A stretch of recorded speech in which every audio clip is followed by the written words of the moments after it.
Hello बच्चों, let's read the question. Study the given diagram and identify the enzyme A and B involve in the step 1 and 2.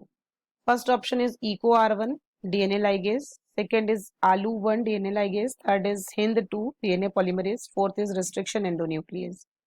So question में बात करते हैं इसके की concept की. बेसिकली हमें सबसे पहले समझना होगा कि जेनेटिक इंजीनियरिंग क्या होती है. एंड सबसे पहले जेनेटिक इंजीनियरिंग को देखेंगे. जेनेटिक इंजीनियरिंग में हम लोग क्या करते हैं, जो भी हमारा डिजायर्ड जीन है उसको हम इंसर्ट करते हैं. We are just manipulating the DNA, we are just manipulating gene for desired gene product. हमें अपना मन चाहा जो है डिजायर्ड जीन प्रोडक्ट चाहिए, उसके लिए हम जीन का मैनिपुलेशन करेंगे. तो बेसिकली ये संभव है रिकॉम्बिनेंट डीएनए टेक्नोलॉजी से, आरडीटी से. और रिकॉम्बिनेंट डीएनए टेक्नोलॉजी में जो रिकॉम्बिनेंट डीएनए बनता है वो एक आर्टिफिशियल डीएनए होता है. दैट इज बेसिकली कैसा डीएनए होगा? आर्टिफिशियल डीएनए, जो कि रिकॉम्बिनेशन से हम लोग बनाते हैं. ओके.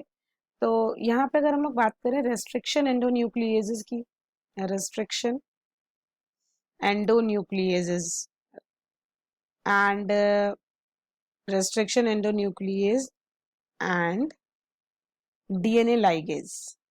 DNA ligase बेसिकली ये एंजाइम्स इन्वॉल्व होंगे.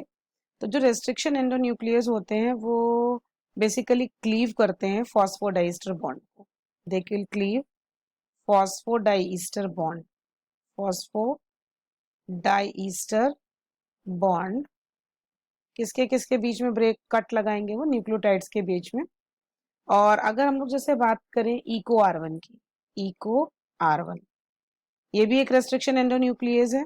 रिकॉग्नाइज करता है बेस सीक्वेंस को, जैसे कि GAA-TTC. Okay. Double standard DNA, और कट लगाता है G और A के बीच में. और यहाँ पे क्या होगा? डीएनए फ्रेगमेंट का सिंथेसिस होगी, जिसको हम लोग स्टिकी एंड्स बोलेंगे. और बेसिकली अगर हम लोग डीएनए लाइगेज की बात करें तो ये एक ऐसा एंजाइम है जो कि फॉस्फोडाइस्टर बॉन्ड का फॉर्मेशन करता है. फॉर्मेशन ऑफ मतलब जोड़ता है, basically formation of phosphodiester bond, phosphodiester bond को ये जोड़ेगा. ओके. तो जो यहाँ पे फ्रेगमेंट प्रोड्यूस होंगे रेस्ट्रिक्शन एंडोन्यूक्लियस को, उनको हम डीएनए लाइगेज से उनकी ज्वाइनिंग करते हैं बेसिकली. और इसमें जो और भी ऑप्शंस दिए, जैसे कि हिंद 3 दिया हुआ है, हिंद 2 दिया हुआ है, तो ये पहला रेस्ट्रिक्शन एंडोन्यूक्लियस था. इसको हीमोफिलस इन्फ्लुएंजा से एक्सट्रैक्ट किया गया था. तो इस क्वेश्चन के लिए जो करेक्ट आंसर जाना चाहिए वो स्टेप नंबर इको R1 होगा. फर्स्ट ऑप्शन होगा इको R1. और स्टेप 2 में डीएनए लाइगेज होगा.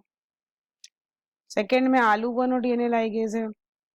That is not the correct answer. Hind 2 को मैंने आपको बताया पहला रेस्ट्रिक्शन एंडोन्यूक्लियस है, जिसको कि हम लोगों ने हीमोफिलस इन्फ्लुएंजा से एक्सट्रैक्ट किया था. ओके. तो ये हो जाएगा Eco R1 and DNA ligase. A is the correct answer. Hope you understand well. Best of luck.